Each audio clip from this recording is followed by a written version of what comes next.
మన మామూలుగా పొలిటీషియన్ చూస్తుంటాం పైనుంచి కిందకి నానా హడావిడి హంగామా వాళ్ళ చుట్టూ ఉండేది అని.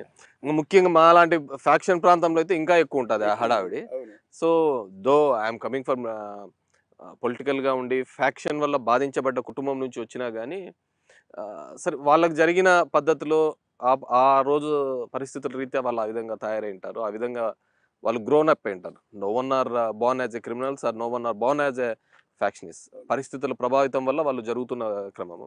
సో, నా నా కుటుంబంలో గూడా నా సొంత తండ్రిని పోగొట్టుకున్న తర్వాత కూడా వైఎస్ఆర్ గారు నన్ను ఇక్కడికి పంపించినప్పుడు కూడా సో, ఐ వాంట్ ఒక స్పెషల్‌గా ఆ పాత తరంని మళ్ళీ వెనకేసుకొని అదే క్రైమ్ ఆలోచనలు గాని, ఫ్యాక్షన్ ఆలోచనలు ఉండకూడదనే ఒక ఆలోచనతోనే ఒక కొత్త ఒరవడికి ట్రెండ్ తీసుకొని రావాలనే ఒక ఆలోచనతోనే ఇది చేయడం. అంటే పొలిటికల్ లీడర్స్ యాక్సెప్ట్ చేయరు కదా. మీకన్నా సీనియర్లు ఉంటారు, మీ పార్టీ వాళ్ళు ఉంటారు, పక్క పార్టీ వాళ్ళు ఉంటారు. మీరేమో సినిమా హీరోలా కనపడుతూ ఉంటే వాళ్ళేమో పక్కా పొలిటీషియన్ లాగా ఉంటారు. వాళ్ళు చూసి మిమ్మల్ని ఎప్పుడల్లా అభ్యంతరం కానీ సజెషన్ కానీ చేశారా, ఇలా ఉండొద్దు పొలిటీషియన్ అంటే అని? అలా ఏం లేదండి. పొలిటికల్ సినారియో అంటే అందరికీ ఒక ఒక